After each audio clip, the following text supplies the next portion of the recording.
মুখ্যমন্ত্রীর নির্দেশের পর বিভিন্ন জেলায় অবৈধ নির্মাণ ভাঙতে উদ্যোগ নিয়েছে প্রশাসন। তেমনি বনগাঁ পৌর এলাকায় অবৈধ নির্মাণ ভাঙল পৌরসভা। উত্তর 24 পরগনা বনগাঁ পৌরসভার 16 নম্বর ওয়ার্ডের বসাকপাড়া এলাকায় একটি জলাশয়ের উপরে ঘর নির্মাণ করেছিল ওই এলাকার মোহন সরকার নামে এক ব্যক্তি। এলাকার সাধারণ মানুষ পৌরসভাতে একটি অভিযোগ জমা দেয়। সেই অভিযোগের ভিত্তিতে পৌরসভা তদন্ত করে এবং ভূমি দপ্তরকে তদন্ত করতে দেওয়া হয়। পৌরসভা ও ভূমি দপ্তরের তদন্তের পরে জানা যায় জলাশয়ের উপরে পৌরসভার অনুমতি ছাড়াই বাড়ি নির্মাণ করেছে মোহন সরকার। তাকে 1 বছর সময় দেওয়া হয়েছিল নির্মাণ কার্য ভেঙে নিতে, কিন্তু তিনি ভেঙে নেননি।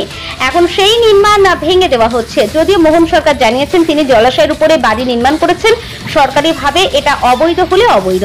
আরো অনেকেই জলাশয়ের মধ্যে বাড়ি করে আছে বলেও তিনি অভিযোগ করেন। যদি আমারটা ভেঙে দেওয়া হয় তাহলে অন্যগুলিও ব্যবস্থা নেওয়া হোক। জলাভূমি তো দেখা যাচ্ছে। হ্যাঁ, জলাভূমি আমরা জানি। যখন এই জমিটা কিছু পয়সার বিনিময়ে কেনে তখন আমার ভাই ইনফরমেশন তুলে দেখা যায় ওটা জলাভূমি। আমরা যতটুকু জানি যে জলাভূমিতে নির্মাণ কার্য করা যায়, ছোটোখাটো নির্মাণ কার্য করা যায়, কিন্তু পুকুর হলে কোনোরূপ সেটা নির্মাণ কার্য করা যায় না, এটা আমরা জানি। এখন আইনে কি আছে সেটা আমরা আরও বিস্তারিত বলতে পারবো না, আমরা সাধারণ মানুষ, এলাকার লোক, এটুকুই আমরা জানি। কি জলাভূমির মধ্যে নির্মাণ কার্য আছে আপনাদের? হ্যাঁ, অনেকের জলাভূমির মধ্যে নির্মাণ কার্য আছে। আর এই জায়গার কোনো দলিল নেই। সাধারণ মানুষ, দিনমজুর, তারা, আমার বাবা, আশেপাশের যারা প্রতিবেশী আছে তা সেই বাবা কাকারা এই জায়গা দখল করে নিয়ে বসবাস করছে দীর্ঘদিন ধরে, আজকে প্রায় 45 বছর ধরে এই জায়গায়। এবার তাদের ছেলে মেয়েদের কিছু পয়সা হয়েছে, তারা সেই জায়গার ওপরে বাড়ি নির্মাণ কার্য করছে যে একটু ভালোভাবে বসবাস করবে। আমার নাম তপন সরকার। জলাভূমির মধ্যে তো এরকম বাড়ি নির্মাণ, এটা সরকারিভাবে অবৈধ হতে পারে, সেটা আমার জানা নেই যে অবৈধ হতে পারে। আমরা জানি যে সাধারণভাবে যে পুকুর হলে সেটা অবৈধ হয়, পুকুরের মধ্যে কোনো বাড়ি করা যায় না, এটা আমাদের জানা আছে।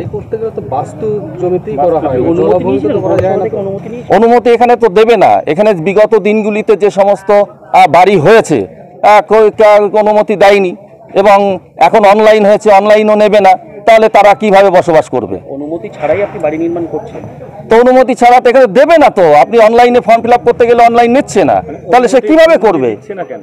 নিচ্ছে না কেন? এটা তো দলিল করা জমি নয়, এটা তো জবরদখল জায়গা, ইলিগাল দখলি সম্পত্তি। আপনি ঘর করছিলেন, এটাই তো? হ্যাঁ হ্যাঁ, ঠিক। আমি নয়, আমার ভাই করছিল। সেটা তো অবৈধ, মানে তাও আপনার বাড়ি কেন করছিলেন? দখলি সম্পত্তি অবৈধ কে বলেছে আপনাকে? সরকারি যে প্ল্যান ছাড়া বাড়ি করলেই তো সেটা অবৈধ। প্ল্যান যদি গভর্নমেন্ট না দেয় তাহলে সে কি রাস্তার পরে বসবাস করবে না খোলা আকাশের নিচে বসবাস করবে? এটা তো আমাদেরকে জানাতে হবে। তাহলে পৌরসভা থেকে আপনি কি করছেন? পৌরসভাতে বলছে এটা ইললিগ্যাল, ভেঙে দেবে। তো আমরা চাইছি যে হ্যাঁ, যদি ইললিগ্যাল হয় তাহলে ভেঙে দেবে। আপনার নাম? আমার নাম তপন সরকার। কোথা থেকে? এখন কারা এসছে এখানে? কাজ বন্ধ করে দিলেন পৌরসভা থেকে? হ্যাঁ, পৌরসভা থেকে কাজ বন্ধ করে বলছে কাজ বন্ধ করতে, তার জন্য আমরা বন্ধ করছি। আসলে আমরা তো বিল্ডিংটা আমাদের রয়েছে, তো আমাদের ওইখান থেকে বাঁশ দেওয়া ছিল, তো আমাদের বিল্ডিংটা বর্ষায় বাঁশগুলো ভেঙে পুকুরে পড়ে যাচ্ছে। তো আমাদের তো কিছু করার নেই, আমাদের বিল্ডিং এর ক্ষতি হবে, ওর জন্য গার্ডওয়ালটা দিয়ে নিচ্ছিল ওখান দিয়ে। তা পাবলিক অবজেকশন করছে, কি বলবো আর। না না, জলাশয়ের মধ্যে ঘর করছি না তো। আমরা যেখান থেকে কিনেছি সেখান থেকে আমাদের বাস্তু জমি দেখে দিয়েছে, আমরা জলাশয়তে করবো কেন? ওদিকে একটা জলাশয়ের মধ্যে দেখা যাচ্ছে একই জলাশয়ের মধ্যে তাদের ঘর ভেঙে দিচ্ছে। হ্যাঁ, সেখানে উল্টো পাশেই আপনারা দেখুন, আমরা তো আর দেখতে যাচ্ছি না যে কারা কিছু করছে। তারা যেমন আমাদেরটা দেখছে, আমরা তো তাদেরটা দেখতে যাচ্ছি না, তা কারা কি করছে। আমরা আমাদের বিল্ডিং এর ক্ষতি হচ্ছে, আমরা গার্ডওয়াল দিচ্ছি, কি বলবো? অবজেকশন করছে। কাজ বন্ধ করতে বললো, কি বলছে? কিছু এখনো বলেনি, বলেছে বন্ধ করতে। আমরা পৌরসভায় গিয়ে কথা বলবো সেটা। কাগজ দেখাতে বলেছে? হ্যাঁ, ডকুমেন্টস দেখাতে বলেছে, আমরা নিয়ে গিয়ে দেখাবো ডকুমেন্টস। আপনার নাম? আপনারা যে নির্মাণটা করছেন এটা কি অবৈধভাবে না অবৈধভাবে? বৈধভাবে করছি। কেন অবৈধভাবে করবো? আমরা আমাদের সবকিছু ডকুমেন্টস আছে, বৈধভাবে করছি। আমরা অবৈধভাবে করতে যাবো কেন? এটা জলাজমি নয়? না, এটা জলাজমি না।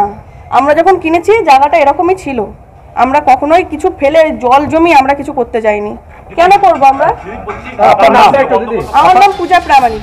একই সঙ্গে ওই জলাশয় সংলগ্ন আরো একটি নির্মাণের কাজ বন্ধ করলো পৌরসভা। সমস্ত রকম কাগজপত্র নিয়ে তাদের পৌরসভায় দেখা করতে বলা হয়েছে। এই বিষয়ে বনগাঁ পৌরসভার চেয়ারম্যান গোপাল শেঠ জানিয়েছেন, আমরা এলাকা থেকে অভিযোগ পেয়ে পৌরসভার তরফ থেকে তদন্ত করে ভূমি দপ্তরকে তদন্ত করার জন্য জানিয়েছিলাম। ভূমি দপ্তর জানিয়েছে এটা অবৈধ নির্মাণ কার্যের জন্য সরকারি কোনো অনুমতি নেওয়া হয়নি। মমতা বন্দ্যোপাধ্যায়ের নির্দেশকে মাথায় রেখে পৌরসভা তরফ থেকে আজ এই অবৈধ নির্মাণ ভেঙে দেওয়া হচ্ছে বলে জানান তিনি। করা হচ্ছে এখানে কার বিল্ডিং অবৈধভাবে নির্মাণ হচ্ছে, আপনারা কি করছেন? আমরা এখন 16 নম্বর ওয়ার্ডের বসাকপাড়াতে এসেছি।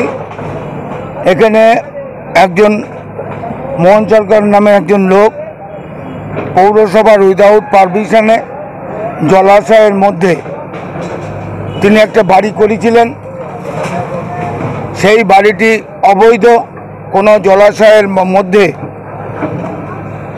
সরকারি নিয়ম অনুযায়ী কোনো বাড়ি করা যায় না। 1 2 নম্বর বাড়ি করতে গেলে পৌরসভার তার প্ল্যান পাস এবং বিভিন্ন রকম আইনি যে জিনিসগুলো সেগুলো করতে হয়।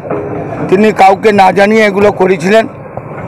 পরবর্তীতে এই এলাকার মানুষ একটা মাস পিটিশন আকারে আমাদেরকে জানায়, বিভিন্ন জায়গা থেকে জানালে আমরা তাকে এটাকে ভেঙে নেওয়ার জন্য আমরা অনেক দিন আগেই তাকে সতর্কীকরণ করে ভেঙে নিন, কিন্তু দেখা যায় তিনি সেটাকে ভাঙেননি।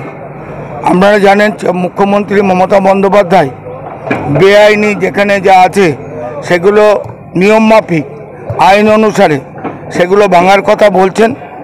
এরম আরও আছে যেগুলোকে পর্যায়ক্রমে করে পৌর আইনের মধ্যে এনে যেসব বেআইনিগুলো আছে সেগুলোর বিরুদ্ধে ব্যবস্থা নেওয়া হবে। আজকে মোহন সরকারের যেখানে এই বাড়িটি তুলেছিলেন, আমরা আইন ও পৌর আইন এবং ভূমি সংস্কার দপ্তরের আধিকারিক আছেন, তাদের আইন অনুসারে এটাকে ভাঙা হচ্ছে। এই জলাশয়টা কি সরকারি জলাশয়? উনি বলতে পারবেন, উনি বলবেন সরকারি। এটা হলো ওনার জমি নয়, এটুকুনি বলতে পারি। পাশাপাশি স্থানীয়দের এবং যারা জমি ভাঙা হচ্ছে তাদের অভিযোগ যে আমাদেরটা যদি আমরা ইনলিগাল হয়, আমাদেরটা যদি ভাঙা হয়, পাশাপাশি আরও যেগুলো রয়েছে যেগুলো দীর্ঘদিন ধরে আছে, যেগুলো যেগুলো রানিং কনস্ট্রাকশন হচ্ছে এখানে, যেগুলো হচ্ছে আমরা দেখে গেলাম। এদেরকেও নোটিশ ধরানো হবে। পৌরসভার নির্দিষ্ট সময় আছে, সেই সময়ের মধ্যে তাদেরকে যদি তার জলাশয়ের মধ্যে এসে থাকে আমরা দেখব, বিএলআর অফিস দেখবে এবং প্রশাসনের বিভিন্ন দপ্তর দেখবে, দেখে তাকে যথাযথভাবে চিঠি দেওয়া হবে ভেঙে নেওয়ার জন্য। নির্দিষ্ট টাইম আছে, সেই সময়ের মধ্যে না হলে আইনি পদক্ষেপ নেওয়া হবে।